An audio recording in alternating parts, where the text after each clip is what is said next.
Le chef Baloum a donc brûlé deux jeunes Camerounais dans son terroir. Écoute cette vidéo.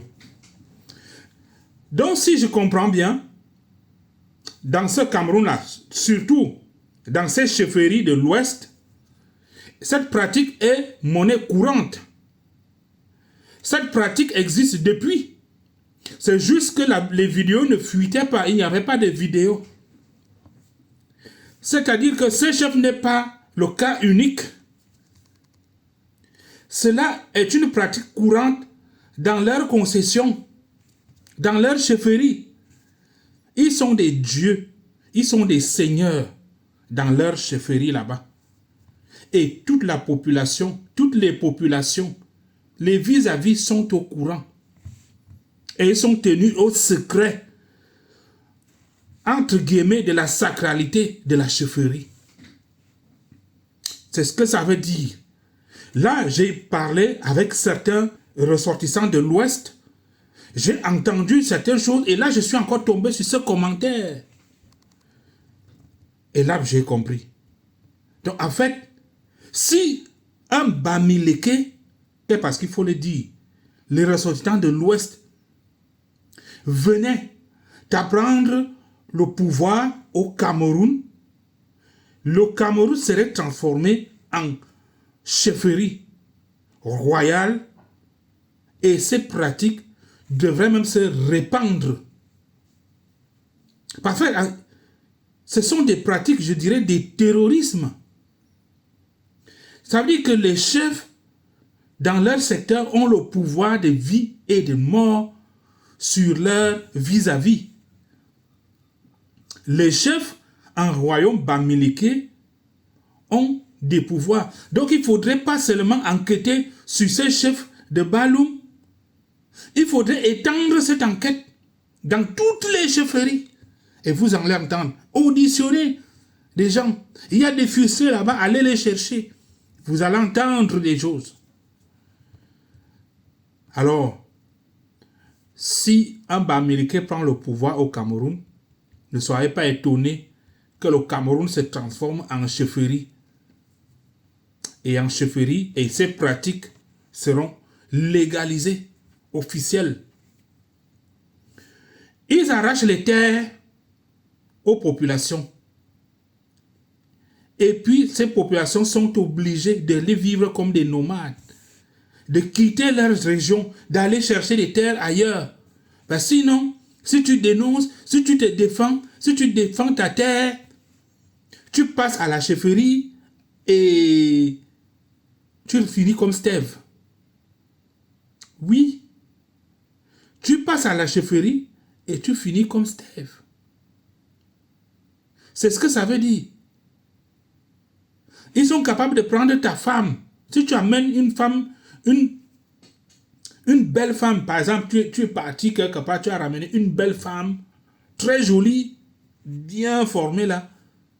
Le chef est capable d'envoyer ses brigadiers venir prendre ta femme et amener à la chefferie. Il peut prendre ta femme et en faire son épouse. Comme à l'époque des... Je ne sais pas, des rois à l'époque. Et ils sont encore dans cette culture jusqu'à aujourd'hui. La notion de la République ne les concerne pas encore jusqu'à maintenant. C'est le chef qui est d'ailleurs, c'est le chef qui est la majesté chez eux. Oui, c'est le chef qui est souverain chez eux. Donc, les chefs arrachent les terres, spolient la population, et puis les populations de l'Ouest, ceux qui veulent s'émanciper sont obligés de sortir et d'aller chercher des terres ailleurs, d'où nous les voyons se répandre partout. Parce que les chefs ont tout pour eux. Si tu contestes, ils te crament à la chefferie et c'est tenu au secret au nom de la sacralité de la chefferie. Beaucoup de jeunes sont déjà passés. Les amis, dites-moi en commentaire. Moi je dis, il faut étendre cette enquête au milieu de toutes les chefferies de l'Ouest. Mes amis bamileke, je suis désolé. Je ne veux pas passer ici pour un tribaliste. Je dis ce que vous savez. Mais tenu au secret, vous êtes incapable de dénoncer ça. On va dénoncer. Une république ne peut pas se construire avec des chefferies. Mon avis, hein, si moi j'étais décideur dans ce pays-là, on allait supprimer toutes les chefferies. Cette histoire de chefferie allait disparaître. On supprime ça. On met l'État, la République, la justice. Les chefferies devraient être transformées en auxiliaires de justice, devaient être transformées en commissariat de proximité. C'est-à-dire, les policiers ont un petit commissariat là pour gérer le quotidien des administrés qui s'y trouvent.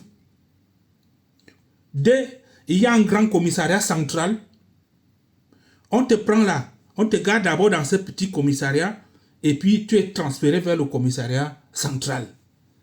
Ces histoires de chefferie devaient disparaître. Non plus de place dans une république normalement même constituée. Faites même des conseils départementaux. Un bateau ne peut pas avoir plusieurs commandants. Une république, un pays, c'est le chef de l'État. Voilà. Ces chefferies n'ont plus rien à voir dans le Cameroun, dans la République. Il faut les supprimer. Il faut supprimer. Voilà. Moi, c'était Patrick Solo. Donnez votre avis en commentaire. Les amis de l'Ouest, je suis désolé, les gars. Venez défendre vos chefs. Seraient très, très mal perçus par les Camerounais. Dénoncez ces chefs. Dénoncez ces abus. Sortez de votre silence. Votre silence vous rend complice. Mes amis de l'Ouest, votre silence, surtout actuellement avec ce qui se passe, nous avons vu comment vous êtes capable de sortir lorsque ces cas se produisent ailleurs. Mais pourquoi vous restez silencieux? Pourquoi il y a si peu de postes concernant ce chef? Cette solidarité ne marche pas dans tous les sujets, non. Arrêtez ça. Nous sommes tous fils du Cameroun. Cette hypocrisie-là, arrêtez ça. Venez défendre la justice. Venez dénoncer. Venez faire des témoignages. Vous êtes sortis de votre région pour aller vous chercher ailleurs. Quelle était la cause? Vous êtes sortis. Qu'est-ce que vous avez subi de votre chef? Venez témoigner. Venez inonder la toile avec des témoignages. Les autorités camerounaises, ouvrez des enquêtes sur des chefferies. Vous allez même trouver des ossements cachés quelque part. Vous allez trouver tellement de choses. Allez entrer dans ces chefferies, vous verrez. Auditionnez les administrés de ces chefferies-là. Il y a des frustrés là-bas qui n'osent pas parler. Allez chercher, vous trouverez des informations. C'était Patrick Solo. Dites-moi ce que vous en pensez en commentaire. Partagez la vidéo et abonnez-vous pour ne pas rater les prochaines vidéos. Et ciao, ciao, ciao.